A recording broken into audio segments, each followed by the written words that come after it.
Ibu, Saudara-saudari yang saya kasihi dalam Yesus Kristus, jemaat Gereja HKBP Resort Surabaya.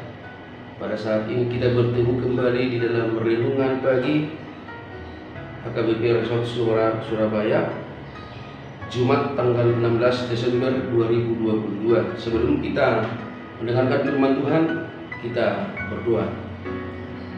Kembali kami mengucap syukur kepada-Mu Bapa di surga atas segala kasih dan rahmat-Mu yang kami terima, di mana kami masih beroleh sukacita, kesehatan di saat pagi hari yang indah ini. Tuhan masih memberi kami napas kehidupan dan juga satu hari yang baru, yang tentunya Bapa, hari yang penuh dengan pengharapan. Bapa di surga, sebelum kami memulai segala aktivitas kami, terlebih dahulu kami serahkan diri kami kepada-Mu, supaya Tuhan menyertai kami dalam satu hari ini. Terlebih firman-Mu yang akan kami dengarkan menjadi pegangan hidup bagi kami, menjadi tongkat bagi perjalanan hidup kami, dan juga menjadi kekuatan bagi kami dalam satu hari ini. Terpujilah Engkau Bapa. Amin. Bapak, Ibu, Saudara-saudari yang saya kasihi di dalam Yesus Kristus, firman Tuhan yang menyapa kita pada hari ini tertulis di dalam 2 Timotius 2 ayat 9. 2 Timotius 2 ayat 9. Begini pembacaan firman Tuhan. Karena pemberitaan Injil inilah aku menderita, malah dibelenggu seperti seorang penjahat, tetapi firman Allah tidak terbelenggu. Karena pemberitaan Injil inilah aku menderita, malah dibelenggu seperti seorang penjahat, tetapi firman Allah tidak terbelenggu. Demikian pembacaan firman Tuhan. Bapak, Ibu, Saudara-saudari yang saya kasihi di dalam Yesus Kristus, nats kita ini adalah penggalan dari kata-kata pastoral, kata-kata penguatan yang diberikan oleh Paulus kepada Timotius dalam suratnya yang kedua. Di dalam suratnya yang kedua, Paulus kembali menguatkan, memberikan kepercayaan diri kepada Timotius agar dia dengan semangat, tidak gentar, tidak takut untuk melanjutkan pemberitaan firman Tuhan yang dilakukan oleh Paulus. Di mana di dalam nas ini, Bapak, Ibu, Saudara-saudari yang saya kasihi dalam Yesus Kristus, ada banyak sekali pergumulan, penderitaan yang dialami oleh Paulus. Ada banyak sekali penderitaan yang dia alami saat dia dipenjara di Rom untuk yang kedua kalinya. Salah satunya adalah dia dibelenggu di dalam penjara bawah tanah di Rom, yang sangat sulit sekali untuk dikunjungi, sangat sukar sekali untuk dikunjungi, sehingga dia berpikir bahwa jalan satu-satunya harus supaya bisa keluar dari dalam penjara bawah tanah itu adalah melalui kematian, yaitu kematian dengan hukuman mati yang akan dia terima dari Kaisar. Dan yang kedua, Bapak, Ibu, Saudara-saudari, penderitaan yang dialaminya saat nats ini ditulisnya, yaitu ada banyak orang yang murtad di Asia Kecil.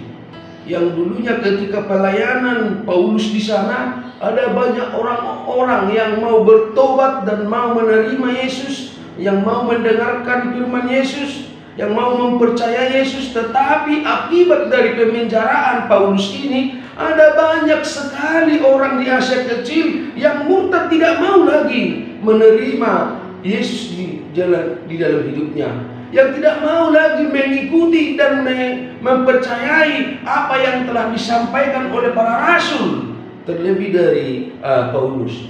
Mungkin mereka, Bapak, Ibu, Saudara-saudari, berpikir bahwa pemenjaraan Paulus itulah menjadi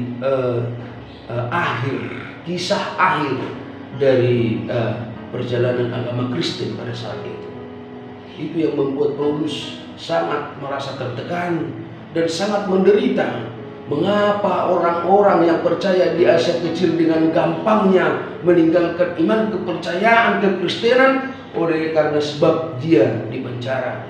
Dan yang ketiga, Bapak Ibu Saudara-saudari, penderitaan yang dialaminya adalah ketika persidangan mulai berjalan, tidak ada satupun yang mampu membela Paulus. Semua rekan pelayanannya mungkin sedang di luar melayani, melakukan pekerjaan yang lain. Dan ada banyak pula rekan-rekan sepelayanan Paulus yang meninggalkan pelayanannya karena mungkin lebih cinta dan lebih senang terhadap harta dunia, sehingga tidak ada yang membelanya di dalam sidang yang dia jalani pada saat itu.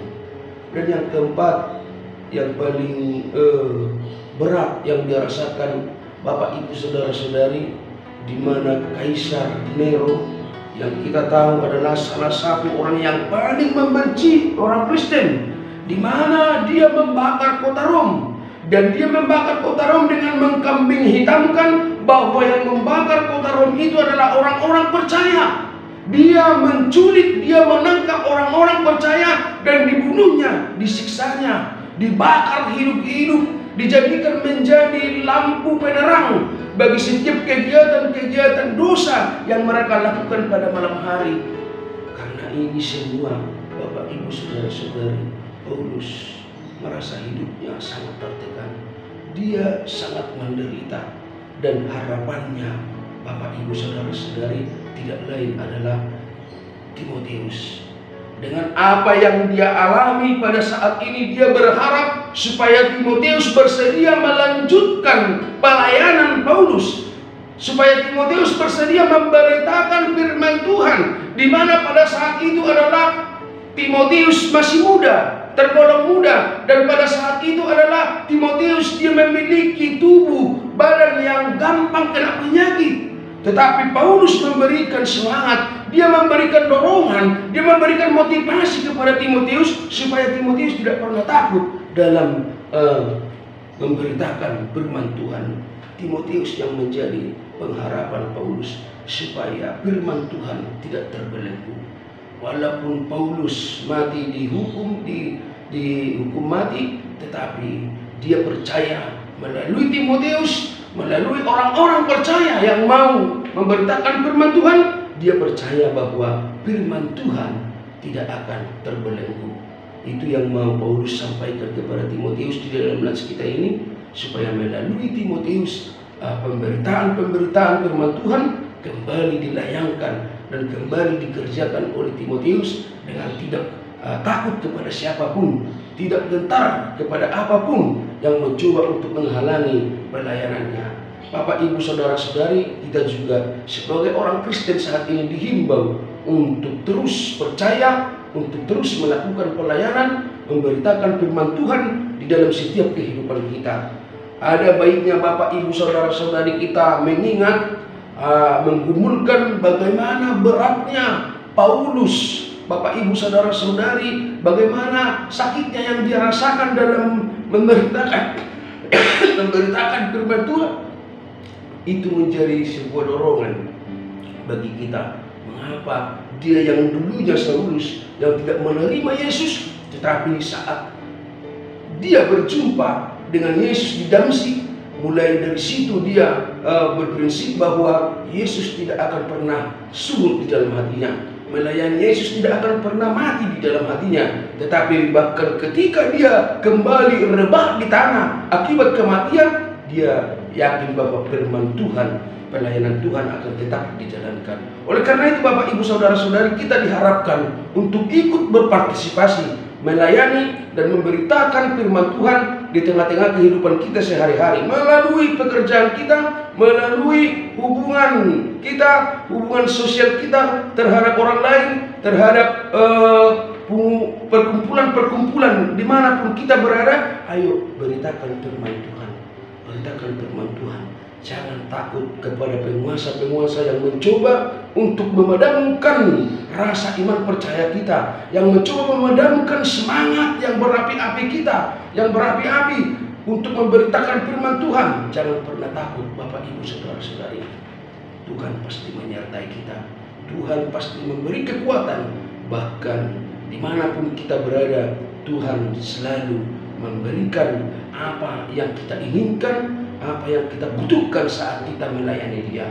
Oleh karena itu Bapak Ibu Saudara-saudari, ikutlah berpartisipasi, ikutlah melayani supaya firman Tuhan tidak terbelenggu. Baiklah kita juga di dalam kehidupan kita sehari-hari ini menjadi contoh atau menjadi panutan bagi setiap orang yang ada di sekeliling kita. Mari tunjukkan bahwa kita adalah orang-orang Kristen sejati yang taat dan yang setia kepada Tuhan, tidak pernah takut dengan apapun yang ada di dunia ini, baik dengan perjalanan hidup kita, baik dengan para penguasa, baik dengan siapapun. Jangan pernah takut, beritakanlah Injil Tuhan, beritakanlah firman Tuhan dimanapun kita berada.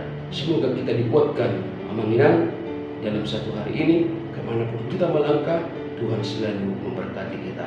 Amin. Kita berdoa.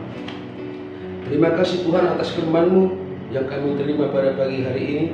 Mampukan kami Bapa untuk melayani-Mu di dalam setiap kehidupan kami dalam satu hari ini. Buatkan kami menjadi pelaku-pelaku firman-Mu. Jauhkan kami dari rasa takut dan gentar. Bapa di surga, berkatilah kami semua jemaat-Mu di HKBP Resort Surabaya ini, dari anak-anak hingga lanjut usia. Berkati tumbuh kembang anak-anak-Mu, berkati pendidikan dari anak-anak-Mu yang duduk di bangku SD, SMP, SMA dan juga perguruan tinggi. Berikan kekuatan sukacita bagi jemaat-Mu Bapa dalam melakukan pekerjaannya sehari-hari. Kami serahkan hidup kami hanya ke dalam tangan pengasihan-Mu di dalam satu hari ini. Hapuskan segala dosa kami agar kami layak disebut anak-anak-Mu. Terpujilah Engkau Bapa. Amin. Horas Amangenang, selamat bekerja, selamat beraktivitas. Tuhan memberkati.